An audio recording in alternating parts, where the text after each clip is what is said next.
The Littlest Angel was written by Charles Tazwell and illustrated by Paul Micich. It is published by Ideals Children's Books and imprints of Worthy Kids. Once upon a time, oh, many, many years ago, as time is calculated by men, but which was only yesterday in the celestial calendar of heaven, there was in paradise a most miserable, thoroughly unhappy, and utterly dejected cherub, who was known throughout the heaven as the littlest angel.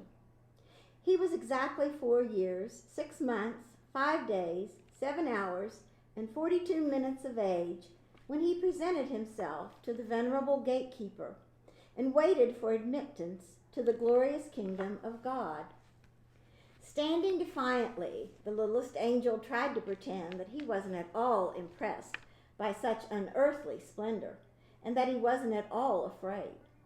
But his lower lip trembled, and a tear disgraced him by making a new furrow down his already tear-streaked face, coming to a precipitous halt at the very tip of his small, freckled nose.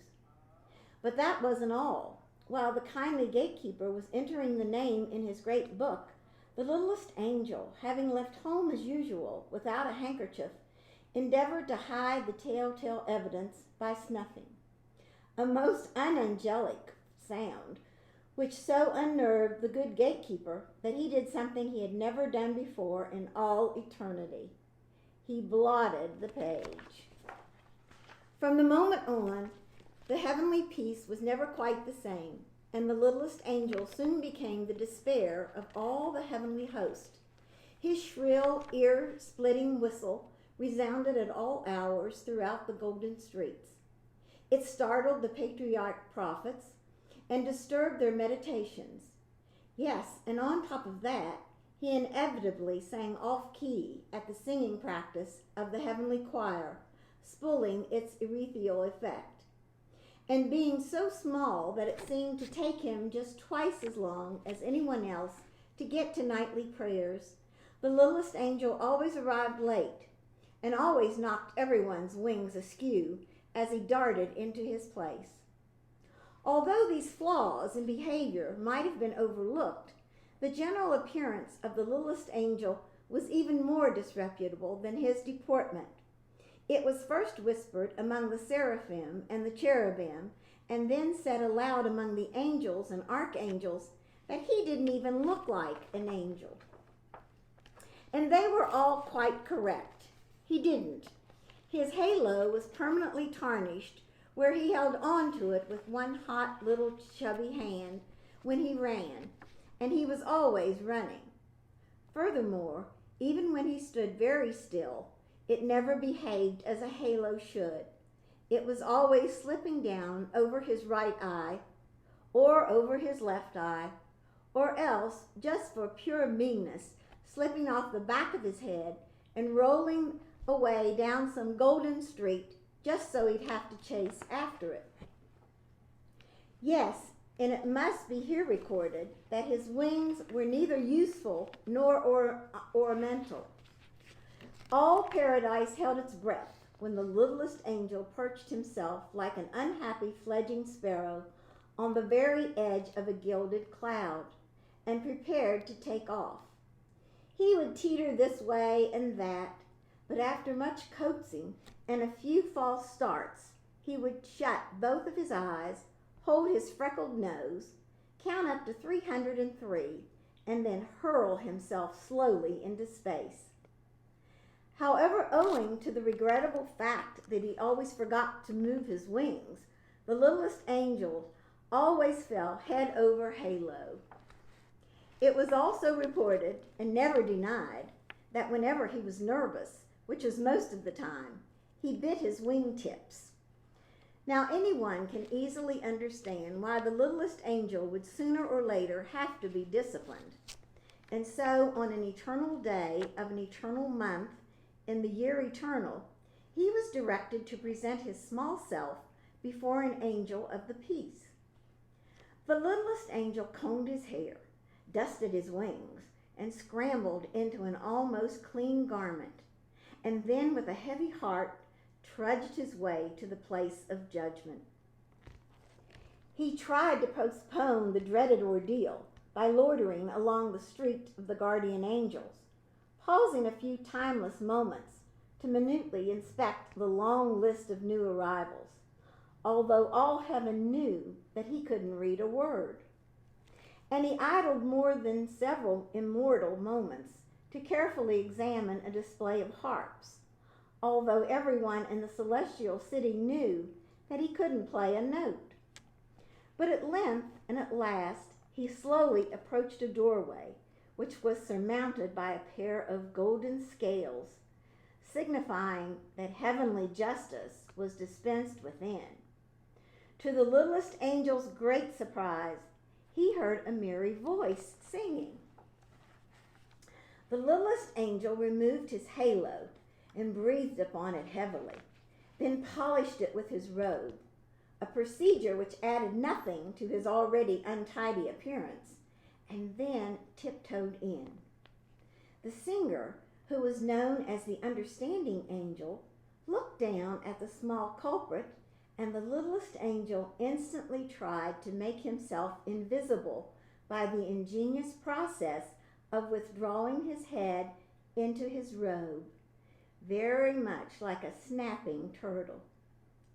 At that the singer laughed, a jolly, heartwarming sound, and said, "Oh, so you're the one who's been making heaven so unheavenly. Come here, cherub, and tell me all about it." The littlest angel ventured a furtive look, first one eye and then the other eye. Suddenly, almost before he knew it, he was standing close to the understanding angel and was explaining how very difficult it was for a boy who suddenly finds himself transformed into an angel. Yes, and no matter what the archangel said, he'd only swung once. Well, twice. Oh, all right. Then he swung 3 times on the golden gates. But that was just for something to do. That was the whole trouble. There wasn't anything for a small angel to do, and he was very homesick. Oh, not that paradise wasn't beautiful, but the earth was beautiful too. Wasn't it created by God himself? Why, there were trees to climb, and brooks to fish, and caves to play at pirate chief. The swimming hole, and sun, and rain, and dark, and dawn, and thick brown dust, so soft and warm beneath your feet. The understanding angel smiled, and in his eyes was a long-forgotten memory of another small boy from long ago. Then he asked the littlest angel what would make him most happy in paradise. The cherub thought for a moment and whispered in his ear, "There's a box. I left it under my bed back home. If only I could have that." The understanding angel nodded his head. "You shall have it," he promised. And a fleet-winged heavenly messenger was instantly dispatched to bring the box to paradise. And then, in all those timeless days that followed, everyone wondered at the great change in the littlest angel. For among all the cherubs in God's kingdom, he was the most happy. His conduct was above the slightest reproach. His appearance was all that the most fastidious could wish for. And on excursion to Elysian fields, it could be said, and truly said, that he flew like an angel. Then it came to pass that Jesus, the Son of God, was to be born to Mary in Bethlehem in Judea. And as the glorious tidings spread throughout paradise, all the angels rejoiced, and their voices were lifted to herald the miracle of miracles, the coming of the Christ child.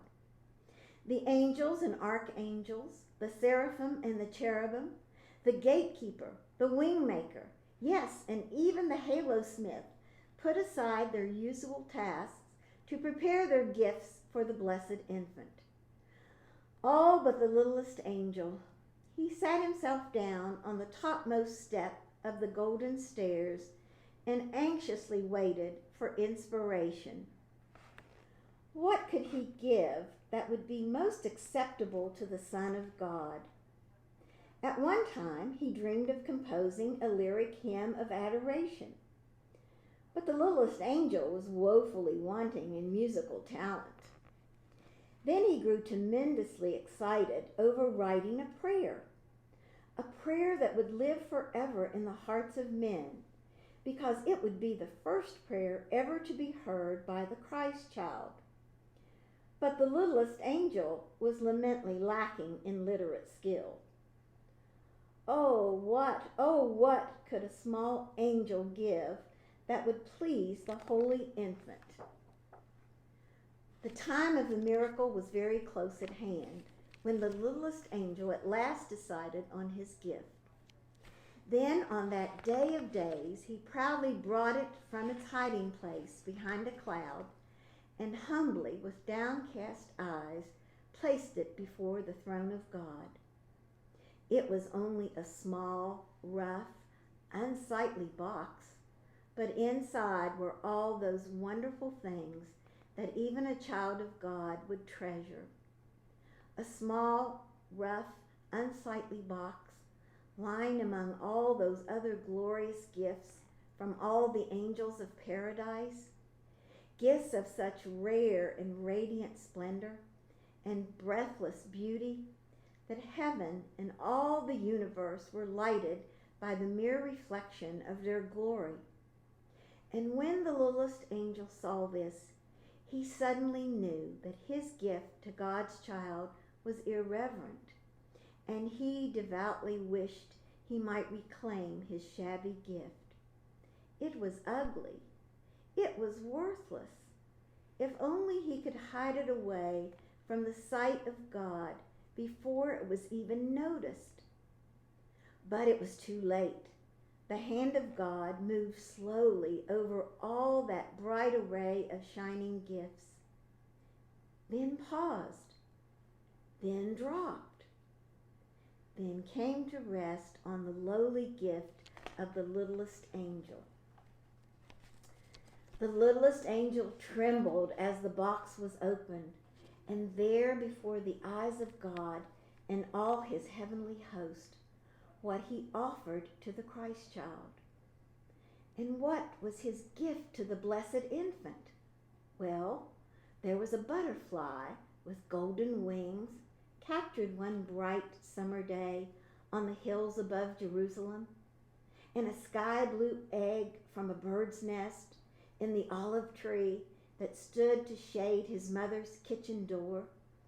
Yes, and 2 white stones found on a muddy riverbank where he and his friends had played like small brown beavers, and at the bottom of the box a limp, tooth-marked leather strap, once worn as a collar by his mongrel dog, who had died as he had lived in absolute love and infinite devotion.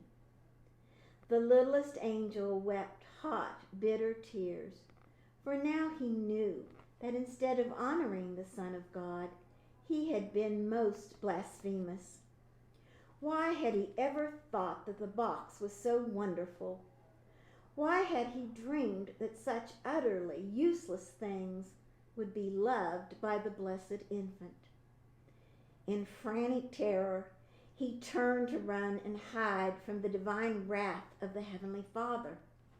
But he stumbled and fell, and with a horrified wail and a clatter of halo, rolled in a ball of misery to the very foot of the heavenly throne.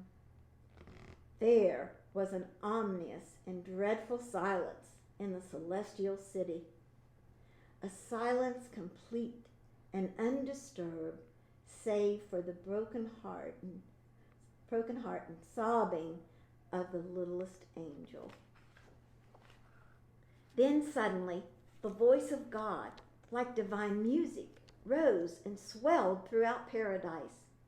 And the voice of God spoke, saying, "Of all the gifts of the angels, I find that this small box pleases me most. Its contents are of the earth, and of men, and my son is born to be king of both. These are the things my son too will know and love and cherish, and then regretfully will leave behind him when his task is done.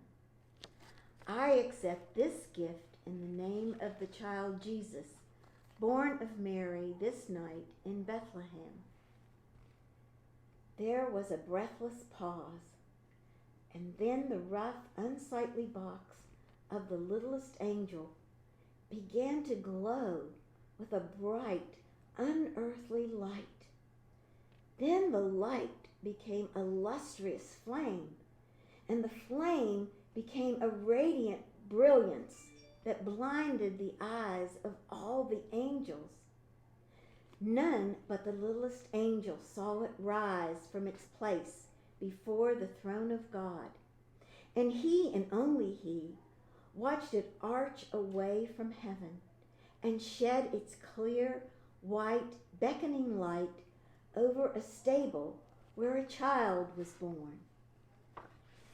There it shone on that night of miracles, and its light was reflected down the centuries, deep in the heart of all mankind. Yet earthly eyes, blinded too by its splendor, could never know that the lowly gift of the littlest angel was what all men would call forever the shining star of Bethlehem.